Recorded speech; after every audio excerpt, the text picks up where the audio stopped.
हमने पिछले बार देखा था इन विंडोज के बारे में, थोड़ा और भी बात करेंगे और कुछ और फंक्शनैलिटीज भी देखेंगे।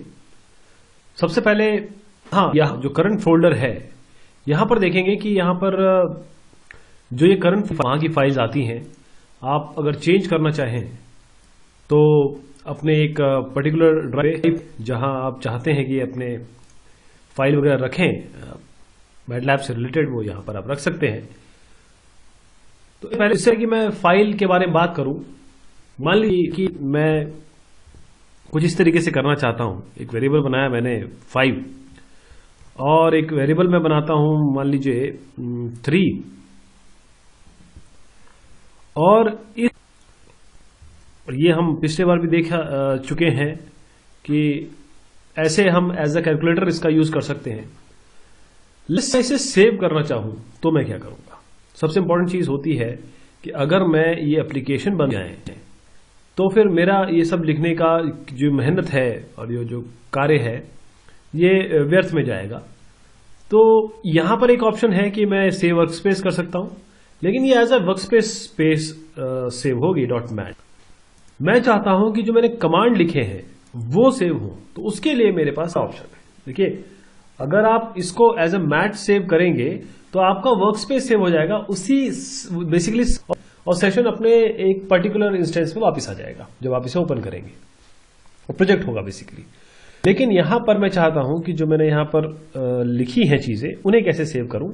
उसके लिए मैं यहां पर करंट फोल्डर में अगर राइट क्लिक करूं तो काफी चीजें आती हैं। मॉडल है, स्क्रिप्ट है, function, class, enumeration, zip file, इतने सारे ऑप्शंस जो है आपको मैटलैब प्रोवाइड करता है।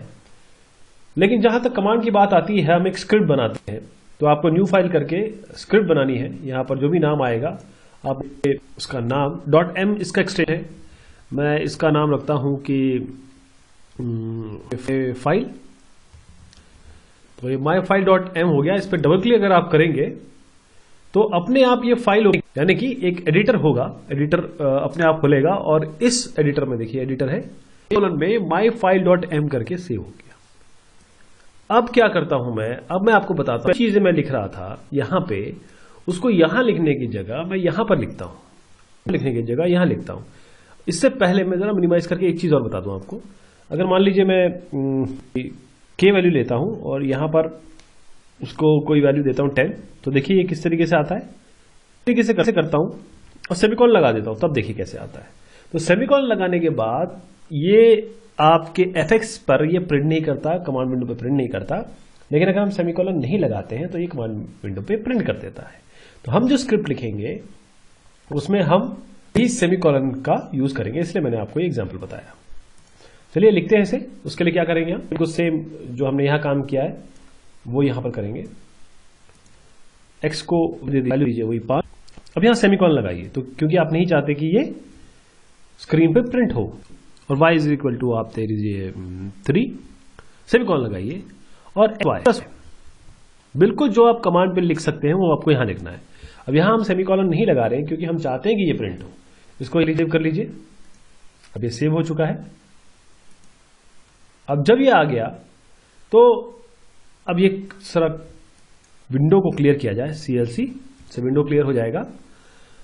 ये जो फाइल है इसमें लिखा हमने 3 लाइनें लिखी जो हम यहां पर ऑलरेडी रन करा चुके थे, लेकिन चूंकि हम चाहते हैं कि ये सेव रहे और हम हमेशा चाहते हैं फाइल हैंडलिंग में कि कोई चीजें सेव रहे जो हम लिख चुके हैं, उसमें मॉडिफाई कर सकें, उसे रिट्रीव बैक कर सकें, तो इसलिए हमने ये फाइल स्क्रिप्ट फाइल बनाई। और अगर मैं इसको राइट क्लिक करूं, यहां पर कुछ ऑप्शंस आते हैं, इसमें F9 अगर आप दबाएंगे या रन दबाएंगे तो ये फाइल रन होगी और जो इसका उत्तर है 3.8 वो आपको यहां पर इस जगह पे यहां पर दिखना चाहिए। तो रन कराते हैं इसे। देखिए माई फाइल, ये फाइल का नाम रन हुआ और आंसर जो 8 आ गया। यहां पर ये फाइल रन हुई। स्क्रिप्ट फाइल को रन करने का तरीका है। इसके अलावा एक और चीज अगर हम ध्यान देखें तो यहां पर जो हमने x बनाया था, जो हमने y बनाया था, क्योंकि हमने इस कंसोल पे तो यहां पर कमांड विंडो पे बनाया नहीं, इस फाइल में बनाया हुआ है, लेकिन फाइल के रन कराते ही वो यहां पर आ जाएंगे। ये देखिए ये वेरिएबल आपका आ गए, ये इसकी खास बात है। और वो यहां रन भी हो गए। देखिए x+y xy ये सारी चीजें रन भी हो गई, माई फाइल रन भी हो गई। तो ये बात थी। अब मान लीजिए इस x को मैं हटाना चाहता हूँ, y को चाहता हूँ, तो क्या करूँ? मेरे पास राइट क्लिक करके मैं इसे डिलीट कर सकता हूँ या फिर मैं अपने कमांड विंडो से भी कर सकता हूं, उसका तरीका मैं आपको बताता हूं। आपको आप लिखिए क्लियर एक्स, तो एक्स हट जाएगा। देखिए यहां से एक्स हट गया। आप करिए क्लियर वाई, वाई हट जाएगा। आप एक साथ सब कुछ हटाना चाहते हैं तो आपके पास बहुत अच्छा एक कमांड है क्लियर ऑल। क्लियर ऑल करेंगे तो ये सारा हट जाएगा। देखिए साहब, ये सारा का सारी वेरिएबल हट गई। इसके बाद अब बात करते हैं अपने हेल्प की, क्योंकि हम आज यूजर इंटरफेस और इस प्रोग्रामिंग इंटरफेस की ही बात कर रहे हैं जो हमें प्रोवाइड करता है मैटलैब। तो हेल्प में जाइए। हेल्प में यहाँ पर बहुत सारे ऑप्शंस हैं, सबको क्लिक करके आप देखिएगा। प्रोडक्ट हेल्प पे जाइए और आपके पास बहुत सारे ऑप्शन हैं। जैसे मान लीजिए कोई व्यक्ति किसी एक पर्टिकुलर चीज में इंटरेस्टेड है तो पर्टिकुलर जगह पे जाके उसको यहाँ पर बहुत कॉम्प्रिहेंसिव, बहुत डिटेल तरीके से मिलेगा और बहुत ही उम्दा तरीके से लिखी हुई ये हेल्प है और काफ़ी इंप्रेसिव है। आप यहाँ पर जाके अपनी चीज़ें यहाँ पर पा सकते हैं। लेकिन एक और अच्छा ऑप्शन उन्होंने दिया हुआ है। आपको जैसे कोई चीज़ सर्च करनी है तो आप जैसे मान लीजिए प्लॉट, आप प्लॉटिंग करना चाहते हैं, प्लॉट लिखिए और एंटर कर दीजिए। अपने आप प्लॉट के जितने भी फंक्शन एग्जिस्ट करते हैं या मैटलैब के पास उपलब्ध है, मैटलैब प्रोवाइड करता है, सारे आपको फंक्शन यहाँ मिल जाएंगे। तो देखिए ये फंक्शन है कुछ पे जाइए और यहीं पर आप सीख सकते हैं। हेल्प मतलब सीखना, आपको ये मदद कर रहा है। तो आप इस पर अगर डबल क्लिक करेंगे, यहाँ पर सिंगल क्लिक भी करेंगे तो यहाँ पर आपके आएगा। आप कोई और कर लीजिए तो यहाँ पर आ जाएगा। इस सारी चीज़ बताएगा कि देखिए कितना टाइप के फंक्शन है, इसके अंदर जो वेरिएबल्स हैं या पैरामीटर्स देते हैं वो कितने टाइप के वेरिएट हो सकते हैं, ये सब आपको बताएंगे। हर चीज़ आप यहाँ पर सीख सकते हैं। आपके पास वर्किंग एग्जाम्पल है। ये बहुत ही उम्दा बात है, बहुत ही शानदार बात है कि आपके पास वर्किंग चीज़ें अवेलेबल है। देखिए ये है।